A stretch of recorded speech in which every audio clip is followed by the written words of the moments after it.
नमस्कार, Kumar astro science में आपका स्वागत है मेरे एक नए वीडियो के साथ। आज के इस वीडियो में हम बात करेंगे आध्यात्म के विषय में। आध्यात्म क्या है, किस प्रकार से आध्यात्म में तरक्की प्राप्त कर सकते हैं। सबसे पहले हमें ये जानना आवश्यक होगा कि आध्यात्म क्या है। आध्यात्म को अगर विभाजन करके देखा जाए तो अध्ययन जमा आत्मा इजिकल टू आध्यात्म होता है। कहने का मतलब यह हुआ कि आत्मा का अध्ययन करने को आध्यात्म कहते हैं। आपने देखा होगा या सुना होगा या वीडियो के माध्यम से कहीं देखा भी होगा, पढ़ा भी होगा कि जो हमारे ऋषि मुनि हैं वे आध्यात्म में सफलता प्राप्त करते हैं, आध्यात्म में तरक्की करते हैं या आध्यात्म में तरक्की करते हुए देखे जाते हैं। तो वे एकांत में रह करके अपनी आत्मा के ऊपर ध्यान करते हैं, उसका अध्ययन करते हैं, तो वह आध्यात्म में तरक्की प्राप्त करते हुए माने जाते हैं। आध्यात्म में तरक्की कैसे प्राप्त करें, यह भी एक क्वेश्चन हो सकता है। देखिए, जब किसी व्यक्ति को अपने अंदर छुपी हुई शक्तियों का ज्ञान हो जाता है तो वह आध्यात्म में तरक्की करता हुआ समझा जाता है। इसे ये भी कह सकते हैं कि जो हमारे शरीर में आत्मा है, जो परमपिता परमात्मा का सूक्ष्म अंश है, जिसके अंदर सभी प्रकार की पूरे ब्रह्मांड की शक्तियाँ विराजमान हैं, अगर उसका अध्ययन कर लिया जाए तो आध्यात्म में प्रगति मिलना और आध्यात्म में सफलता प्राप्त होना देखा जा सकता है। यहाँ पर एक चीज़ मैं आपको बताना चाहूँगा कि प्रत्येक मनुष्य के अंदर कुछ आज्ञा चक्र होते हैं। यहाँ पर मैं 8 आज्ञा चक्र के विषय में बतलाऊंगा। जो 8 आज्ञा चक्र हैं उनके नाम क्या क्या हैं और इन आज्ञा चक्र की अपनी अपनी शक्ति होती है। शक्तियों के विषय में भी मैं बात यहाँ पर नहीं करूँगा, परंतु मैं आज उनके नाम आपको अवश्य बतलाऊंगा कि जो आज्ञा चक्र होते हैं वे किस प्रकार से आध्यात्म में सफलता प्रदान कराने में सहायक होते हैं। अब एक चीज़ और मैं यहाँ पर आपको बताना चाहूँगा कि आध्यात्म की आवश्यकता क्यों है। आध्यात्म की आवश्यकता परमपिता परमेश्वर जिसने हमें यहाँ पर जन्म कराया है या भेजा है, उनसे एकाकार करने के लिए आध्यात्म की आवश्यकता पड़ती है। या ये कहें कि जो आत्मा परमात्मा रूप में हमारे अंदर विराजमान है, उसका अध्ययन कर लेना, उसे समझ लेना, उसके बारे में जानकारी प्राप्त करके ही उसके तरफ बढ़ा जा सकता है। तो यहाँ पर आप देखेंगे कि जो मनुष्य शरीर के अंदर आज्ञा चक्र बताए गए हैं, सबसे पहला जो आज्ञा चक्र है वह है मूलाधार चक्र। मूलाधार चक्र जो उसका नाम रखा है, यह जो मूलाधार चक्र है यह व्यक्ति के योनि स्थान पर होता है। इसके ऊपर होता है स्वाधिष्ठान चक्र, थोड़ा ऊपर आते हैं तो अगर आप नेट पर देखेंगे तो आपको इनकी इमेज, इनके कलर वगैरह सब चीज़ मिल जाएंगे, परंतु यहाँ पर मैं नाम बताने का प्रयास करता हूँ, आप वहाँ से देख सकते हैं। इसके बाद होता है मणिपुर चक्र। मणिपुर चक्र के ऊपर होता है आधान चक्र, अनाहत चक्र, फिर विशुद्धि चक्र, फिर होता है आज्ञा चक्र और एक बिंदु चक्र और उसके बाद सहस्त्रार चक्र। जो सहस्त्रार चक्र होता है वह इस जगह जहाँ पर आप देखिए सिर का जो टॉप होता है, छोटा पॉइंट होता है, वहाँ पर होता है। इन सब चक्रों की अपनी अपनी एक एनर्जी होती है, अपना अपना एक प्रभाव होता है।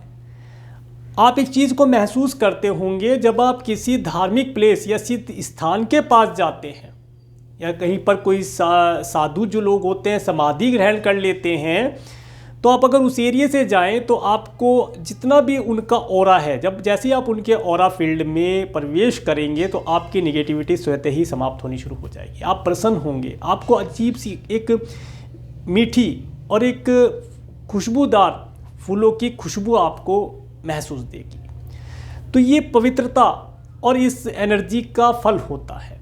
इसके साथ साथ अब ये जो आज्ञा चक्र हैं, इन आज्ञा चक्रों के माध्यम से या अगर कोई गुरु मिल जाए जिसे इसका ज्ञान हो, आज्ञा चक्रों का ज्ञान हो, वह व्यक्ति को देखकर बता सके कि व्यक्ति किस चक्र के वजह से फंसा हुआ है, कौन सा चक्र उसका एक्टिव है, तो वह आध्यात्म में तेजी से सफलता प्राप्त कर सकता है। परंतु इन्हें कभी भी बिना किसी गुरु के सहायता के छेड़ना नहीं चाहिए, क्योंकि इनके अंदर इतनी ज़बरदस्त एनर्जी मैं कहूँगा होती है जो अगर बिगड़ जाए तो सबका पूरे ब्रह्मांड का विनाश भी कर सकती है। और अगर उसे सही तरीके से गुरु के माध्यम से, गुरु की आज्ञा का पालन करके उसे साध लिया जाए या उसे एनर्जी को कंट्रोल कर लिया जाए, तो इस ब्रह्मांड के अंदर जितनी भी एनर्जी है उसके माध्यम से आप अपना और ब्रह्मांड का भला कर सकते हैं। यहाँ पर मैं एक चीज़ आपको बताना चाहूँगा, इसका एक छोटा सा एग्जाम्पल मैं यहीं आपको बताता हूँ। आप सभी लोगों ने शक्तिमान एक पिछले समय में सीरियल आता था, वो अवश्य देखा होगा। उस सीरियल के अंदर भी इन आज्ञा चक्रों के विषय में जानकारी दी गई है। वे जो शक्तिमान बने हुए हैं एक्टर, वे दिखाते हैं कि उनके ऊपर वे हवा में उड़ सकते हैं, पानी में तैर सकते हैं, पानी में भी उड़ सकते हैं, अग्नि में नहीं जलते। इस तरह की सारी चीज़ें, ये कहें कि जो पंच तत्व है वो उनके ऊपर कोई इफेक्ट नहीं कर रहा। उन्हें पंच तत्व को साध लिया है, उसकी साधना कर ली है, और वे बहुत दूर पहुंची हुई वस्तु को भी अपने आज्ञा चक्र के माध्यम से, आज्ञा चक्र यहाँ होता है जहाँ पर हम तिलक लगाते हैं, के माध्यम से दूर रखी हुई वस्तु को या दूर पहुँचे हुए व्यक्ति को भी देख सकते हैं। तो ये जो एनर्जी है, उस एनर्जी के माध्यम से व्यक्ति अपना और समाज का, या ये कहें कि पूरे विश्व का कल्याण कर सकता है। यहाँ पर आध्यात्म के माध्यम से मैं आपको एक चीज़ बताना चाहूँगा, जो भी ज्योतिष भी जोड़ते हैं इसमें, जो भी साइंटिस्ट वर्ग के लोग हैं जो रिसर्च करते हैं, वे रिसर्च ही क्यों करते हैं? अभी देखिए, क्योंकि उन्हें अपने पिछले जन्म का कुछ ना कुछ मेमोराइज ऐसा ज्ञान है जिसके माध्यम से वे आगे इस जन्म में सफलता प्राप्त करते हैं, कुछ नई चीज़ों की खोज करते हैं, इन्वेंशन करते हैं और नेम फेम प्राप्त करते हैं। यही चीज़ आध्यात्म के अंदर अगर देखी जाए तो उन साइंटिस्ट के पास कुछ ना कुछ ऐसा प्रारब्ध का शेष जो रह गया था उसे पूर्ण करने के लिए वे आए हैं, और वो पुराना ज्ञान ही उन्हें सपोर्ट करता है, वही एनर्जी उन्हें सपोर्ट करती है। जो मैंने आज्ञा चक्र बताए ये ही सपोर्ट करेंगे, और भौतिक प्रकृति भी उनका साथ देगी और वे सफल हो जाएंगे।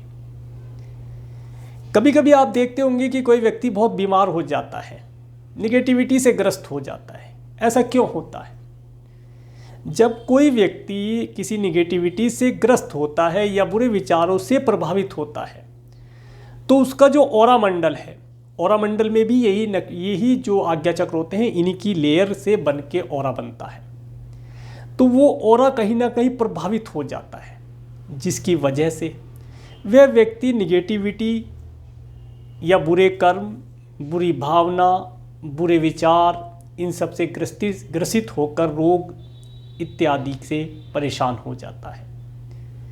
और अगर कोई व्यक्ति जिसका ऑरा पावरफुल है, जैसे कि एस्ट्रोलॉजर या कोई सन्यासी, आध्यात्म गुरु, जिसका भी मंदिर में जाए, तो वहाँ पर उसे अपने ऑरा को कंप्लीट करने का एक माध्यम मिल जाता है। अगर गुरु किसी बीमार व्यक्ति के सिर पर हाथ रख देते हैं तो उसका ऑरा कंप्लीट हो जाता है, जिसके माध्यम से वो धीरे धीरे करके स्वस्थ होने लगता है। ऐसे ही मंदिर में अगर जाए तो व्यक्ति का जो ऑरा वीक रहता है वो वहाँ पर मजबूत हो जाता है, और मजबूत ऑरा जिसका होता है वह व्यक्ति सभी प्रकार से खुश रहता है, अच्छाई में रहता है और सभी प्रकार के अच्छे कार्य करता है।